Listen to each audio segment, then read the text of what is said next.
Hello friends, आप सभी का नॉलेज बैंक रेजिडेंस चैनल में जो है कि स्वागत है। हमारा चैनल यूपीएससी प्री की जो है कि संपूर्ण तैयारी कराने के लिए जो एक्सपेक्टेड क्वेश्चन है हम उस पर चर्चा करने वाले हैं और एक एक करके टॉपिक वाइज सब्जेक्ट वाइज जो है कि हम उस पर चर्चा करेंगे और देखेंगे कि किस टाइप के क्वेश्चन जो है कि किस चीज़ कौन से सब्जेक्ट से आ रहे हैं। तो शुरुआत करते हैं हम अपने विषय वस्तु। आज का हमारा विषय वस्तु है प्राचीन भारत। ठीक है, हम इतिहास के अंतर्गत चलते हैं और प्राचीन भारत के प्रश्नों को जो है कि करते हैं और समझने की कोशिश करते हैं कि यूपीएससी जो है कि किस तरीके के क्वेश्चन जो है कि अपने पूछती है और हम उसका कैसे जो है कि संश्लेषण और विश्लेषण करके आंसर दे सकते हैं। तो हमारा जो है कि पहला वीडियो है हमारा ये यूपीएससी प्री के लिए ऑब्जेक्टिव टाइप क्वेश्चन जो है कि एक्सपेक्टेड जो है उन पर हम चर्चा करेंगे। तो हमारा जो है कि आज सॉल्व पेपर जो है कि 2000 का हमने शुरुआत किया है। ठीक है ना, तो पहला पेपर है हमारा ये और इसके अंतर्गत हम इतिहास को शुरू कर रहे हैं। पहला टॉपिक जो है हमारा, इसके अंतर्गत हम पढ़ेंगे प्राचीन जो है कि भारत का इतिहास। ठीक है, शुरू करते हैं वीडियो को। ठीक है,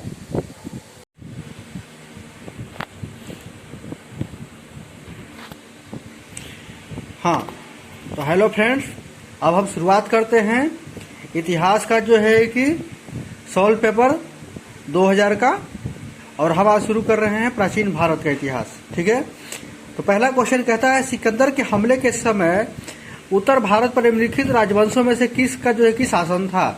पहला ऑप्शन है नंद राजवंश, दूसरा है मौर्य राजवंश, तीसरा है शुंग राजवंश और चौथा है कन्नौज राजवंश।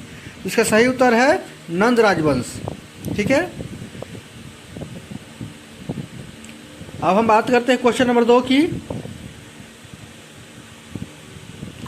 क्वेश्चन नंबर 2 कहता है 2 वक्तव्य दिए गए हैं। कहता है कथन ये 2 कथन है। कथन ये कहता है कि प्राचीन भारत में सामंती व्यवस्था का जो है कि अद्भुत अभ्युदय सैनिक अभियानों में देखा जा सकता है। उसका जवाब कारण क्या है, गुप्त काल में जो है कि सामंती व्यवस्था का पर्याप्त विस्तार हुआ। ठीक है, तो उपरोक्त संदर्भ में जो है कि निम्नलिखित में से कौन सा एक सही है। ऑप्शन ए और आर जो है कि दोनों सही है। ए जो है कि सही व्याख्या आर करता है। दूसरा है ए और आर दोनों सही है किंतु ए जो है आर ए का सही व्याख्या आर नहीं है। तीसरा है सी, ए सही है किंतु आर गलत है। चौथा है ए गलत है किंतु आर सही है। इसका सही उत्तर है बी। ठीक है, अब हम चलते हैं तीसरे जो है क्वेश्चन पे। ये भी कथन पे आधारित है। कथन ये है कि पांडिनेन किलनुक्कु के समूह जो है कि अहम और पूरा में कविताएं संगम रचनाओं के जो है कि अनुव्रत हैं। ठीक है, ये क्या से है, ये संगम साहित्य से जो है कि उठाया गया क्वेश्चन है। ठीक है, तो इसका कारण क्या दिया है आर। उन्हें प्रमुख संगम रचनाओं के विपरीत उत्तर संगम रचनाओं के लिए सम्मिलित किया गया है। तो नीचे दिए गए कूट के जो सही जो है कि चयन करना है। पहला ए और आर दोनों सही है। आर जो है कि ए की व्याख्या करता है। ठीक है, दूसरा है बी, ए और आर दोनों सही है किंतु आर जो है कि ए की व्याख्या नहीं करता है। सी, ए सही है किंतु आर गलत है। और डी, ए गलत है किंतु आर सही है। इसका सही उत्तर है ए। ठीक है ना, संगम रचनाओं में जो है कि पाणिनेय किलनुक समूह की जो है कि अहम और पूरा रचनाएं, इन्हें प्रमुख संगम रचनाओं के विपरीत जो है कि संगम रचनाओं में जो है कि सम्मिलित किया गया। ठीक है ना, तो ये क्या है ए, यानी कि ए और बी दोनों सही है, ए और आर दोनों सही है तथा आर जो है कि ए की सही व्याख्या करता है। अब हम बढ़ते हैं क्वेश्चन नंबर 3 की तरफ। क्वेश्चन नंबर 3 कहता है 4 कहता है अशोक ने कलिंग को जो है कि मौर्य साम्राज्य में जोड़ दिया। उसका कारण है आर कलिंग दक्षिण भारत में से आने वाले स्थलीय तथा समुद्री मार्गों का जो नियंत्रण था। ठीक है, तो इसका कूट लेखन क्या करना है, कूट लेखन के अंतर्गत है ए और आर दोनों सही है, ठीक है ना, तथा आर ए की सही व्याख्या करता है। दूसरा, ए और आर दोनों सही है किंतु आर ए की व्याख्या सही नहीं करता। ऑप्शन सी है ए सही है किंतु आर गलत है। डी ऑप्शन ए जो है कि गलत है लेकिन आर सही है। इसका सही उत्तर है ए, अर्थात ए और आर दोनों सही है और आर जो है कि ए की सही व्याख्या करता है।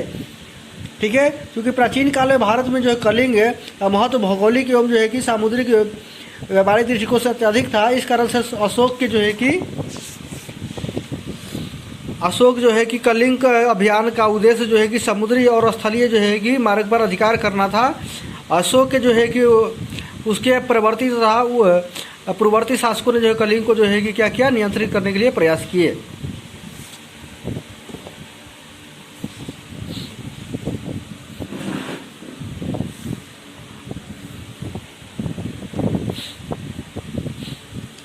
ठीक है, अब हम बढ़ते हैं क्वेश्चन नंबर 5 की तरफ।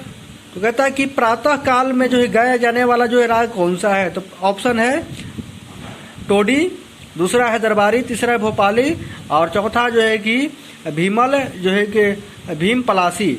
इसका सही उत्तर है बी, दरबारी राग। ठीक है, प्राचीन समय में जो है कि दरबारों में बड़े बड़े जो है कि घरानों के जो है कि भाटू और चारण या ब्राह्मणों की एक जाति है। ठीक है ना, प्राय जो है कि काव्य जो है कि दरबारी राग गाया जाता था। फिर एक क्वेश्चन है, ये भी कथन पे आधारित है। क्वेश्चन नंबर 6 कहता है कि जैन धर्म के अहिंसा पर बल देने ने कृषकों को जो है कि जैन धर्म जो है कि अपनाने से रोका। क्यों? ठीक है, अब दूसरा इसका कथन क्या है, कारण बताया है कृषि में जो है कीटों एवं पीड़कों की हत्या शामिल होता है। ठीक है ना, तो नीचे दिए गए कूट जो है कि सही का चयन करना है। ए और आर दोनों सही है, आर जो है कि ए की सही व्याख्या करता है। ए और आर दोनों सही है किंतु आर जो है कि ए की व्याख्या नहीं करता है। सी, ए सही है किंतु आर जो है कि गलत है। और डी, ए गलत है किंतु आर सही है। इसका सही उत्तर है ए। ठीक है, यानी कि जैन धर्म में जो है किसी भी प्रकार का जो है कि हिंसा न करने के लिए कहा गया था और कृषकों को जो है कि खेती करें तो जीव हत्या होगा, इसलिए उन्होंने कृषकों को ने जो है कि जैन धर्म को नहीं अपनाया।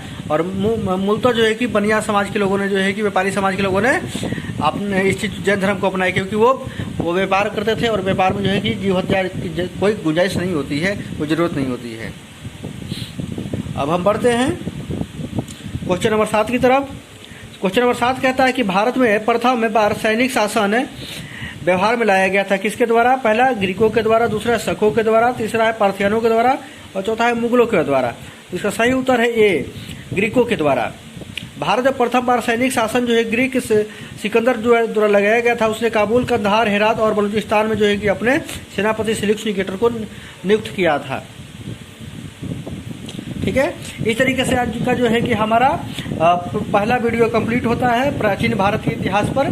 ठीक है, अब हम जो है कि नए वीडियो में मिलेंगे, तब तक के लिए धन्यवाद।